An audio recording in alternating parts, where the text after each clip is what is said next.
बीमा बीमा या इंश्योरेंस एक नौइयत का अक़्द मुआवनत है जिसमें लोग एक मुतय्यन रकम बिलअक़सात इसलिए अदा करते हैं कि उनमें से किसी के जान व माल को कोई नुकसान पहुँचे तो लोगों की जमा शुदा रकूम से एक मुकर्ररा कायदे के मुताबिक उसके नुकसान का इजाला कर दिया जाए। ये रकूम कभी वापस नहीं की जाती, बल्कि जो अफराद या इदारे ये ज़िम्मेदारी उठाते हैं उन्हें इस अक़्द मुआवनत के शुरका ये हक़ भी देते हैं कि अपनी इस खिदमत के मुआवजे में उनकी जमा शुदा रकूम को वो जिस तरह चाहें इस्तेमाल कर सकते हैं। ये एक गैर मामूली स्कीम है जो नुकसान के इजाले और मुश्किल हालात में लोगों की मुआवनत के लिए मुरतब की गई है।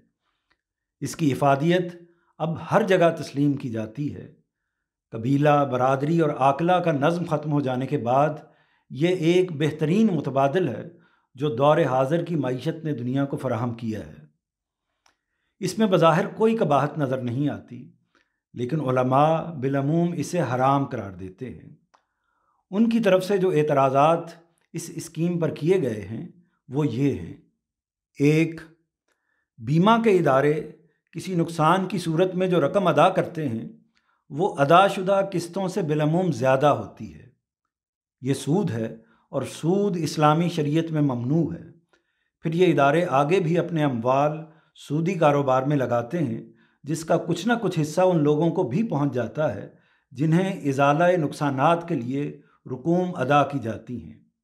दो, बीमा कराने वाले बारहा मामूली रकम के एवज़ मौत या हवादिस या नुकसान की सूरत में बड़ी बड़ी रकमें वसूल कर लेते हैं। ये जुआ है और जुआ भी इस्लामी शरीयत में ममनू है। तीन, बीमा जिस चीज़ के लिए किया जाता है उसका वजूद मुतहक्किक नहीं होता, महल्ले अक़्द भी गैर वाज़ेह होता है और बीमा कराने वाले ये भी नहीं जानते कि उन्हें कब तक और कितनी अक़सात देना पड़ेंगी। फ़ुक़हा की इस्तिलाह में ये तीनों चीज़ें बेतरतीब गरर, गबन और जहालत कहलाती हैं जिनके साथ कोई मुआहिदा जायज़ नहीं है। नबी सल्लल्लाहु अलैहि वसल्लम ने इस तरह के मुआहिदात से मना फरमाया है। ये तीनों एतराज़ात अगर गौर कीजिए तो बिल्कुल बेबुनियाद हैं।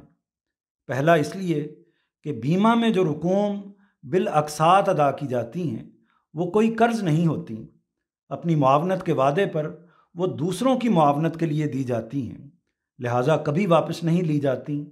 बीमा के इदारे उन्हें सूदी कारोबार में लगाते हैं तो अपने हक़ के इस्तेमाल की बिना पर लगाते हैं।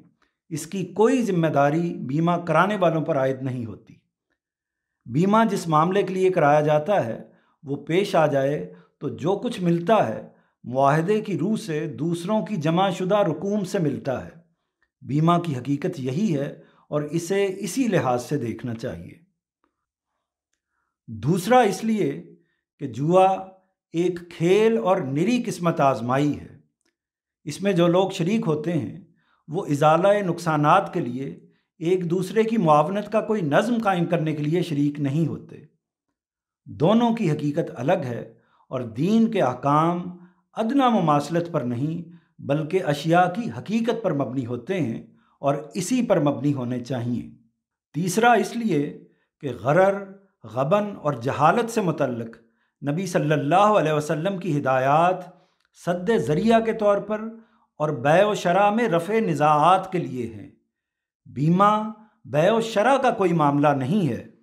ये बाहमी ताउन की एक स्कीम है जिसका एहतमाम करने वाले अफराद और इदारों को उनकी खिदमत के मुआवजे में जमा शुदा रकूम को इस्तेमाल करने का हक़ दिया जाता है। इसकी इस हकीकत को नज़रअंदाज करके इस पर कोई हुक्म लगाना किसी तरह मौजू नहीं है।